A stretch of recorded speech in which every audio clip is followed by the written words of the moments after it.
시편 1편 1절로 3절입니다. 복 있는 사람은 악인들의 꾀를 따르지 아니하며 죄인들의 길에 서지 아니하며 오만한 자들의 자리에 앉지 아니하고 오직 여호와의 율법을 즐거워하여 그의 율법을 주야로 묵상하는도다. 그는 시냇가에 심은 나무가 철을 따라 열매를 맺으며 그 잎사귀가 마르지 아니함 같으니 그가 하는 모든 일이 다 형통하리로다. 아멘. 시냇가에 심긴 나무처럼, 오늘 말씀의 제목입니다. 오늘 성경 말씀에는 시냇가에 심은 나무라는 말씀으로 기록되어 있습니다마는 굳이 시냇가에 심긴 나무처럼이라는 말씀으로 제목을 삼은 이유가 있습니다. 오늘 말씀을 통하여 시냇가의 의미를 살펴보겠습니다마는 사실 이 모든 것 내가 결정하고 내가 판단해서 사는 것이 아니라 하나님의 은혜로 우리가 시냇가에 심겨져 있고 오늘까지 은혜와 복을 받고 있기 때문에 하나님의 은혜로 우리가 시냇가에 심긴 나무처럼 이제까지 삶이 되었고 앞으로의 삶도 그와 같았으면 이라는 그런 소망의 마음을 담아서 이와 같은 제목을 잡아보았습니다. 5월 가정의 달, 오늘 우리 교회는 어린이 주일로 예배를 드립니다. 그러나 저는 오늘 말씀의 주제를 조금 더 넓혔습니다. 어린이 주일을 향한, 어린이를 향한 말씀을 전할 수도 있겠습니다만은 오늘은 가정이라는 주제를 가지고 여러분과 좀 말씀을 나누고자 합니다. 가정, 우리가 너무나도 익숙하지요. 가족 구성원들이 함께 모여있는 그 살아가는 생활 공동체를 말합니다. 그냥 단순한 집, 외형적인 집의 의미를 넘어서서 그 집 안에서 서로 함께 머물고 교제하고 먹고 마시고 함께하는 그 삶의 공동체요. 그 안에 함께하고 있는 모든 가족들을 총칭하여 우리는 가정이라고 말을 하지요. 가정이 얼마나 중요한지 오늘 굳이 말씀을 드리지 않아도 그 가정의 소중함은 잘 알고 계실 거예요. 그러나 이 말씀은 꼭 드리고 싶습니다. 가정은 우리가 살아가는 가장 작은 사회이지요. 이 가정과 사회가 떨어질 수가 없는 거예요. 가정이 화목하고 가정이 사랑으로 건강으로 충만한 그러한 가정을 이룬다면 자연스럽게 그 가정에 그러한 아름다운 사랑과 행복함은 사회로도 이어지게 되겠지요. 반대도 마찬가지입니다. 정말로 행복한 사회, 단순히 정부가 나라가 구호로 외치는 그런 아름다운 나라를 이뤄가는 아름다운 사회를, 건강한 사회를 이뤄가는 그런 많은 방법들이 있겠지요. 그러나 돌이켜보면 결국 건강한 사회를 만들어가기 위한 그 가장 기초가 되는 것은 건강한 가정임을 깨닫게 됩니다. 가정이 행복해야, 가정이 건강해야 그 가정에 속한 모든 가족들이 그 마음속에 긍정적으로 기쁨으로 가득해야 그 가정의 기쁨이 차고 넘쳐서 사회까지 흘러가게 되겠지요. 그렇기 때문에 건강한 가정을, 행복한 가정을 이루는 일들은 정말로 소중한 일입니다. 단순히 5월 가정의 날이기 때문에 이 건강 가정에 대한 주제를 말씀을 전합니다마는 이 5월달만이 아니라 평생 동안 우리 가정을 이루고 있는 모든 사랑하는 성도님들은 건강한 가정과 행복한 가정을 일구어 가야 할 줄로 믿습니다. 그러나 현실은 다른 것 같습니다. 우리가 머리로 알고 있고 행복한 가정을 이루어가는 것이 얼마나 소중한지는 알고 있습니다마는 현실을 돌이켜보면 한국의 사회의 많은 가정들이 파괴, 아니 심지어 해체의 직면에 이미 빠져 있는 것 같아요. 최근에 많은 젊은이들을 만납니다. 제 가족 주변에서도 제 조카들도 이제 결혼할 때가 되었거든요. 많은 사람들을 만나게 되면 청년들의 얘기는 한결같습니다. 사회적인 상황적으로 도저히 결혼을 할 수 없다는 거예요. 하고 싶어도 집을 얻는 문제, 또 경제적으로 살아가야 되는 문제, 이런 모든 면에서 자신이 없는 거예요. 그러다 보니까 청년들이 결혼을 회피합니다. 우여곡절 끝에 결혼을 한다고 할지라도 이제 아이를 낳지 않는다는 거예요. 그냥 결혼은 억지로 했는데 아이들은 낳지 않겠다는 거예요. 아이를 낳으면 그 아이들을 또 잘 보살펴야 되는데 그 아이들을 키우려면 모든 면에서 만만치 않으니까요. 결혼을 하는 것도 어렵고 심지어 결혼한 이후에 출산하는 문제도 너무나도 힘겨운 시대를 살고 있습니다. 일방적으로 그러면 안 돼라고 말할 수 없습니다. 그들의 아픔 충분히 공감을 하니까요. 그뿐만이 아닙니다. 친척들과 친구들의 축복을 받으며 시작한 부부의 삶이 끝까지 이어지지 못하고 중간에 그만 헤어지는 일들도 얼마나 많은지요. 더 심각하게 그런 과정 속에서 버려진 아이들, 상처받은 아이들은 얼마나 많은지요. 또 가정의 위기를 겪는 과정 속에서 단순히 그 결정을 내린 두 사람들만의 문제가 아니라 함께하고 있는 그 어르신들, 우리의 부모님들이지요. 그 부모님들 역시 그 가정의 보살핌 가운데 소외된 채 독거로 아무런 보살핌을 받지 못한 채 살아가는 그런 부모님들도 우리는 보게 됩니다. 실로 가정의 위기입니다. 가정의 위기는 곧바로 교회의 위기로 이어집니다.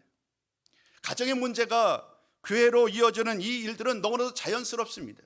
가정이 행복해야, 가정이 사랑으로 충만해야 사회가 건강한 사회를 이룬다고 했던 것처럼 건강한 가정은 곧바로 건강한 교회를 일궈가는 또 다른 기초가 되기 때문에, 가정이 행복하지 않은데 어떻게 예배에 나와서 기뻐하면서 주님을 찬양할 수 있겠냔 말이에요.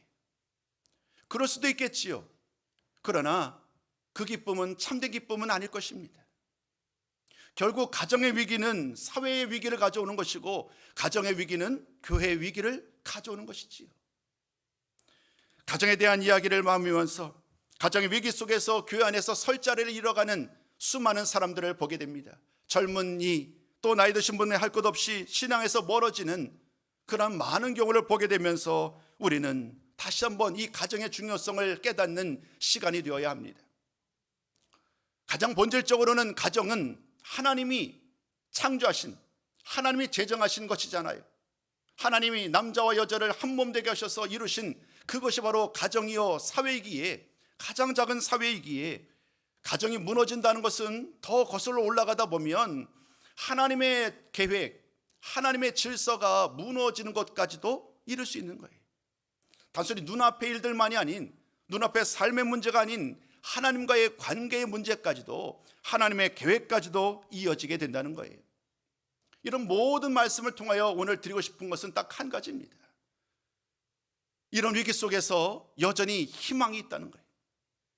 건강한 가정을 이룰 수 있는, 행복한 가정을 이룰 수 있는 그 노력이 우리들로부터 시작되어야 된다는 거예요. 사회적으로 여전히 어렵고 우리의 살아가는 내 가족들, 이제 아이들이 점점 장성하게 되면 부모님 말씀도 듣지 않잖아요. 그들 나름대로 계획들이 있을 테니까 말이에요. 그럼에도 불구하고 성경적인 가정을 회복하는 일들은 미룰 수 없는 일이기에, 너무나도 중요한 일이기에 오늘 그 말씀을 함께 나누고자 합니다. 하나님은 가정을 통하여 복 주셨어요. 하나님은 우리 가정을 통하여 복 주실 것입니다. 그러므로 이 말씀을 통하여 그 복이 이제 우리 가정을 통하여, 우리 가정을 넘어서 교회를 통하여, 사회를 통하여 그 아름다운 복이 흘러가는, 그 아름다운 복된 가정, 행복한 가정을 이뤄가는 우리 모든 성도가 되기를 주님의 이름으로 부탁을 드리겠습니다. 그러면 어떻게 하면 행복한 가정을 이루어갈 수 있을까요? 오늘 이 질문에 대한 답을 함께 말씀을 통하여 찾고자 합니다. 오늘은 시편 1편 3절에 등장하는 이 시냇가에 심은 나무, 시냇가에 심긴 나무처럼이라는 이 주제, 은유이지요. 사실 오늘 이 1장 시편 1편 말씀은 복 있는 사람, 의인에 대한 말이거든요.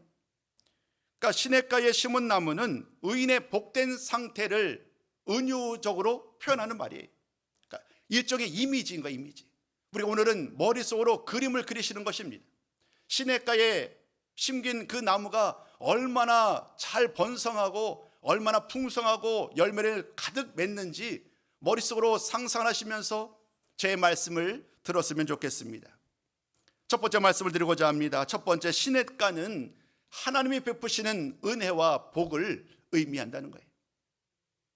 오늘 1편 3절 말씀에 읽으셨던 그 말씀을 다시 한번 좀 읽어보셨으면 좋겠습니다. 우리 1편 3절 말씀을 함께 읽어봅니다. 시작.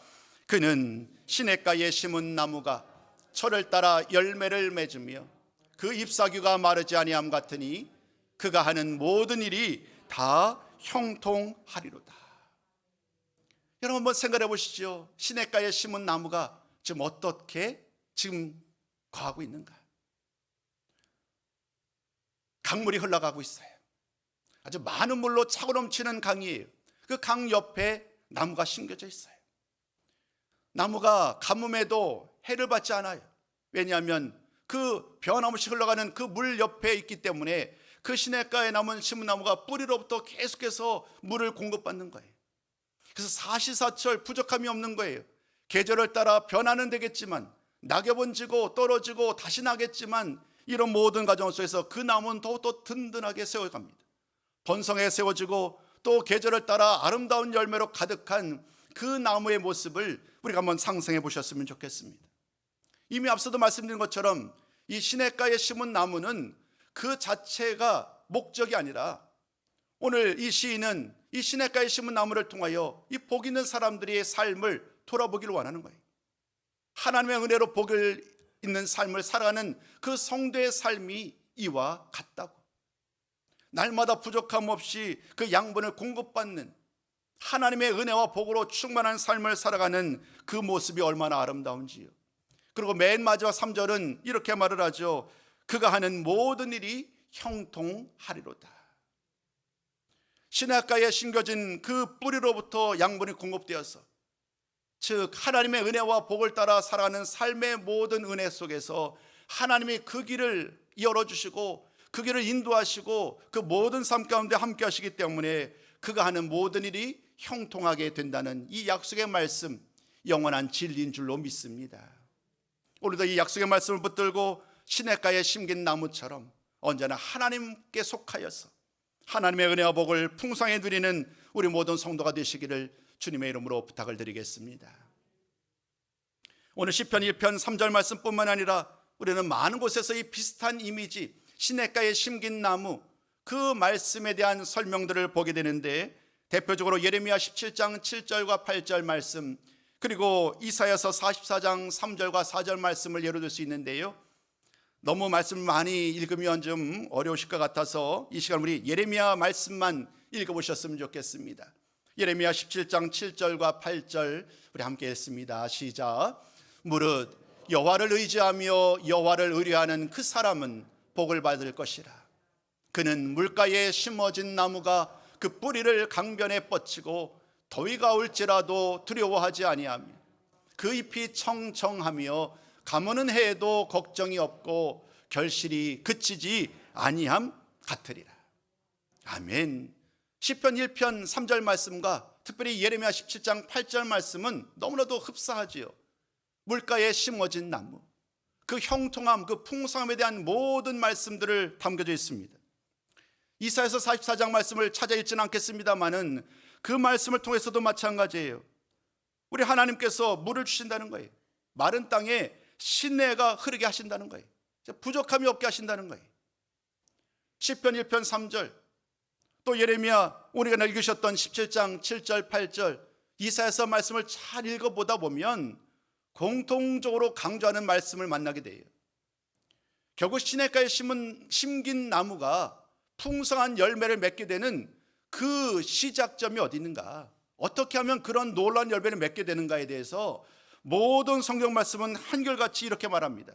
하나님을 의지하는 사람, 세상을 의지하지 아니하고 세상의 열막을 따라 살지 아니하고 하나님을 의뢰하고 하나님을 의지하는 사람, 그 사람이 복이 있고 그 사람이 시냇가에 심긴 나무처럼 하나님의 은혜와 형통함을 누리게 된다는 거예요. 사랑하는 성도 여러분, 하나님의 은혜와 복이라고 오늘 첫 번째 주제를 말씀드렸잖아요. 시냇가에 심겨진 것 자체가 은혜요 복인 줄로 믿습니다. 내가 찾아가서 내가 무엇을 이루고 내가 나의 삶을 이끌어간 것 같지만 그렇지 않아요.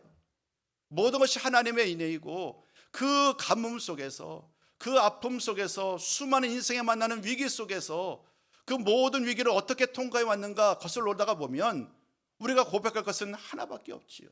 하나님의 은혜였다고 말이지요. 오늘도 일부 예배 시간에 우리 담임 목사님께서 어려움 겪고 있는 수술로 또 수술을 앞두시고 계시고 질병으로 아파하시는 분들을 위해서 기도했습니다. 오늘 우리도 그분들을 위해서 이름을 부르며 기도하실 텐데, 이러한 삶을 살다 보면 원치 않는 더위, 가뭄, 이게 모든 인생의 위기거든요. 그 모든 위기 가운데 돌이켜보면 하나님이 또다시 때를 따라 돕는 은혜를 주셔서 그 모든 위기를 극복하고 있었음을 우리는 다시 한번 깨닫게 됩니다. 행복한 가정도 다르지 않다는 거예요. 오늘 우리가 복 있는 사람에 대한 이 말씀을 살펴보았지만, 결국 행복한 가정을 이루는 그 시작점은 우리 하나님, 그 하나님이 우리 가정의 주인 되심을 고백하고 늘 하나님을 의지하고 하나님을 섬길 때에 우리 하나님 인자와 성실로 우리 가정을 온전히 지켜주시고 수많은 위기로부터, 수많은 대적들의 공격들로부터 우리를 안전하게 품어주시고 또 주님의 품 안에 거하게 하여 주실 줄로 믿습니다. 위기일수록, 어려움을 당할수록 하나님께 더 기도해야 되는 이유가 여기에 있는 거예요. 사람의 능력으로 할 수 없는 오직 하나님만이 하실 수 있는 그 은혜와 복으로 말미암아 형통의 복을 받는 우리 모든 성도가 되기를 다시 한번 주님의 이름으로 축복합니다.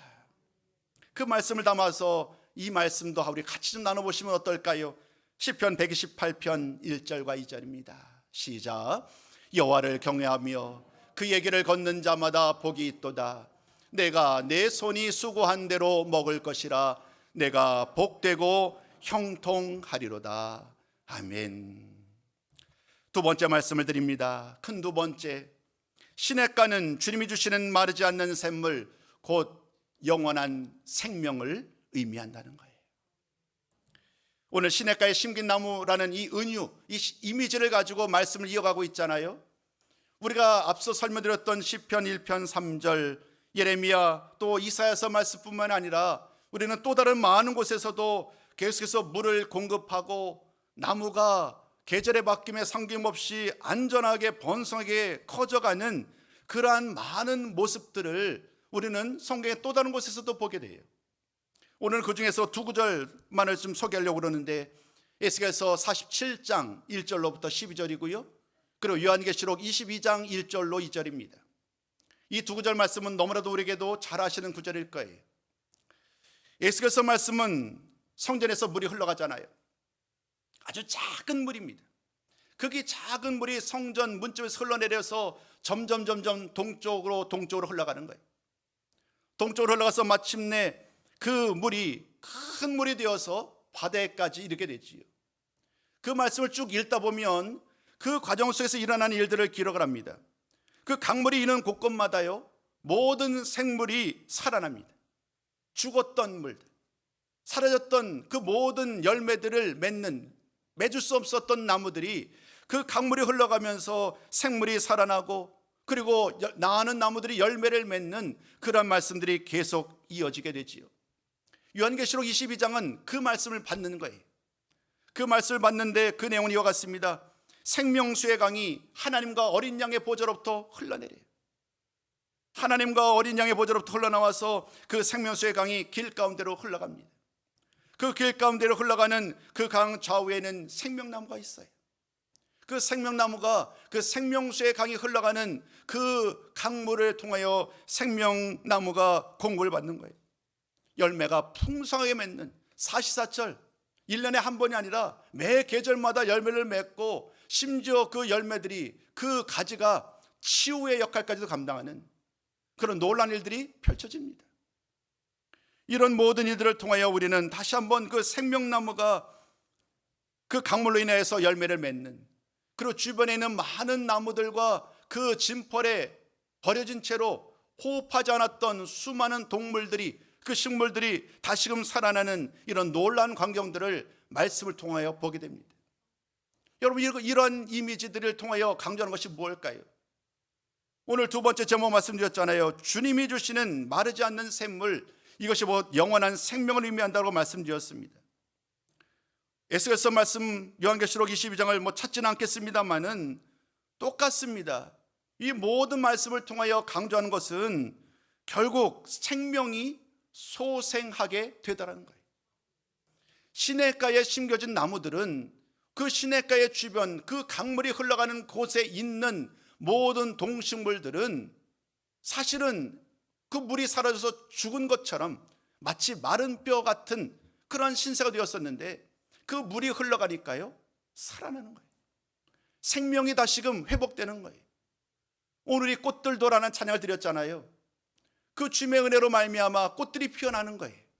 마지막 때에 꽃들이 피어나면서 찬양하는 모든 피조물들이 하나님을 찬양하는 그 이미지가 얼마나 아름다운지 몰라요. 오늘에 나눴던 이 말씀 속에서도 우리가 가장 중요한 말씀은 이것입니다. 다시금 회복되고 소생하고 생명이, 죽었던 생명이 다시 살아나는 것, 이것이 시냇가에 심긴 나무가 받는 은혜라는 거예요. 오늘 주님은 이 말씀의 의미를 너무나도 잘 하셨어요. 왜냐하면 우리 주님이 사실은 그 생명수가 되시니까요. 구약시대의 많은 시인들, 선지자들은 장차 임하게 될 놀라운 약속의 말씀을 하나님의 성령의 감동으로 예언하였지만, 그러나 신약 성경에 만나는 예수님은 그 모든 예언의 주인공이시거든요. 주님이 우리를 살리는 분이란 거예요. 죽었던 우리들의 영혼, 죽었던 우리를 다시 살리는 분이 바로 우리 주 예수 그리스도이신 줄로 믿습니다. 여러분, 우리 한번 그 말씀 살펴보자고요. 요한복음 4장 14절, 이 말씀을 보면 주님의 말씀 속에서 주님이 자신을 가리켜서 목마르지 않는, 영원히 마르지 않는 샘물이라고 말씀하시는 그 말씀을 만나게 됩니다. 우리 한번 이 말씀 나눠볼까요? 요한복음 4장 14절 함께 했습니다. 시작. 내가 주는 물을 마시는 자는 영원히 목마르지 아니하리니 내가 주는 물은 그 속에서 영생하도록 솟아나는 샘물이 되리라. 주님께 나오면, 주님께 뿌리를 내리고 있으면, 주님의 말씀 가운데 거하시면 그 모든 사람, 영적으로 다 죽어서 정말 더 이상 힘을 발휘할 수 없는 상황 속에서도 다시금 우리 주님께서 우리의 영혼을 소생시켜 주실 줄로 믿습니다. 그 모든 말씀이 이와 같은 그림을 통하여, 이미지를 통하여, 또 은유를 통하여 설명을 하고 계시는 거예요. 예수님, 그 예수님께서 우리를 살리시고 우리를 영원한 생명에 이끄시는 분, 그분이 예수님이신 것을 기억하시고 날마다 그 주님만 의지하며 나아가는 우리 모든 성도가 되시기를 주님의 이름으로 다시금 부탁을 드리겠습니다. 오늘 우리는 시냇가에 심긴 나무, 그 이미지를 통해서 누가 복 있는 사람인지를 살펴보았습니다. 영원한 공급자 되시고 은혜와 복을 주시는 여호와 하나님, 마르지 않는 샘물 되시는 영원한 생명을 주시는 예수님, 그 하나님이야말로, 그 예수님이야말로 우리를 이끌어 가시고 우리를 복된 삶을 이끌어 가시는, 형통케 하시는 그 주인공 되심을 우리가 살펴보았어요. 행복한 가정에 대한 주제로 말씀을 드리고 있잖아요. 행복한 가정도 다르지 않은 거예요. 세상에는요, 행복한 가정을 이루어가는 다양한 방법들이 제시가 됩니다. 가정 세미나 해서 가족들이 나오셔서, 부부가 나오셔서 우리 부부는 이렇게 살아왔습니다 하면서 또 설명하는 그런 세미나도 참석해 본 적이 있습니다. 다 우리에게 도전이 되는 그러한 많은 귀한 말들로 가득하지요. 그러나 여러분, 그런 모든 것을 넘어서서 오늘 성경 말씀은 가장 중요한, 행복한 가정을 이루는 정말로 가장 중요한 원리, 영원한 진리되는 것을 전하고 있는데, 하나님의 인도하심 속에 주님 안에서 이 아름다운 가정을 일궈가고 늘 그 가정을 쌓아가는 이 과정이야말로 복 있는 사람이요 행복한 가정을 이루는 가장 중요한 일임을 잊지 아니하는 우리 모든 성도가 되셨으면 좋겠습니다. 이제 적용의 말씀을 좀 전하고자 합니다. 지금까지 드린 말씀들은 충분히 우리가 이미 말씀을 통해 지식적으로도 알고 있는 내용이지요. 원론적인 이야기라고 할 수 있습니다. 이제 오늘 세 번째로 드리고 싶은 말씀은, 그러면 어떻게 복 있는 사람, 행복한 가정을 이뤄갈 수 있는가? 그 과정에서 우리가 할 수 있는 일 말이죠.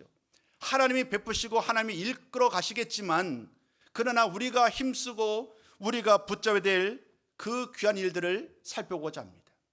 첫 번째입니다. 말씀의 인도를 받아야 한다는 거예요. 말씀의 인도를 받아야 돼요. 오늘 우리가 시편 1편 1절로부터 3절까지 말씀을 나눴잖아요. 3절 말씀을 주로 말씀을 전해왔습니다마는 2절 말씀을 잘 보면 이와 같은 얘기를 합니다. 여호와의 율법을 즐거워하는 사람, 주야로 그 말씀을 묵상하는 사람, 그 사람이 복이 있다고 말을 해요. 여러분, 이 말씀은요, 우리가 교회적으로 성경 말씀을 매일매일 읽고 있습니다마는 단순히 성경 말씀을 읽는 것을 넘어서는 거예요. 이 말씀이 우리 삶의 지침이 되는 거예요. 우리 삶을 이끌어가는 이 말씀이 삶을 이끌어가는, 그래서 그 말씀이 우리의 인도함을 따라 산다는 것은 우리의 가정을 올바로 일구어 나가고 행복한 가정을 일궈가는 가장 중요한 일임을 잊지 않으셨으면 좋겠습니다. 말씀을 읽는 것도 중요하지만 그 말씀을 따라 우리 가정을 아름답게 세워가시고 아름답게 지어져 가시는 우리 모두 성도가 되셨으면 좋겠습니다. 두 번째, 주님 안에 거해야 합니다. 오늘이란 말씀 속에서 우리가 떠올리는 또 다른 구절이 있습니다. 요한복음 15장이에요. 요한복음 15장에도 포도나무에 대한 비유의 말씀이 쭉 나오게 되는데 그 말씀 속에서 주님은 이렇게 말씀합니다. 주님 안에 거하라.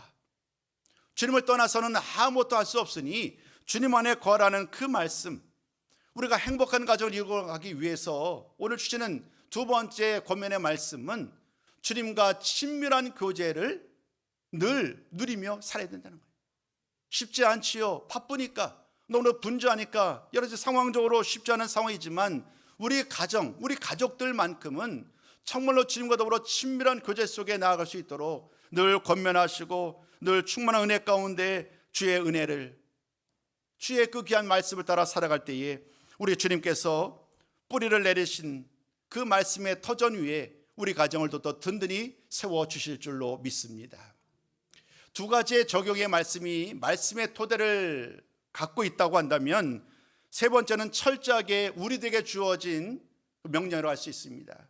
세 번째, 우리가 붙잡고 힘써야 될 일, 사랑으로 서로 용납하고 보듬어 주어야 한다는 거예요. 어찌 보면 이 적용점 중에서 이 세 번째가 가장 중요한 것 같아요. 저도 예외가 아니거든요. 가정이 중요한 것, 가정이 소중한 것, 가정이 내 영혼의 안식처라는 것 누구보다도 제가 잘 알아요. 그런데 막상 가정에 속한 가족들을 돌이켜보면, 떠올리다 보면 그 소중한 만큼 소중하게 우리의 가족들을 아끼고 또 부모님을 공경하고 그런 일에 소홀히 하는 나를 보게 됩니다. 모르지 않는데 현실은 그렇지 않아요. 소중함을, 공경해야 함을, 사랑해야 함을 누구보다 잘 알고 있는데 이상하리만큼 집으로 가면 그 모든 것들이 그냥 무장해제가 되는 것 같아요. 여러분, 왜 그럴까요? 너무 가까이 있기 때문이 아닐까요? 너무 가까이 있다 보니까 그 가족의 소중함을 놓쳐버리는 거예요.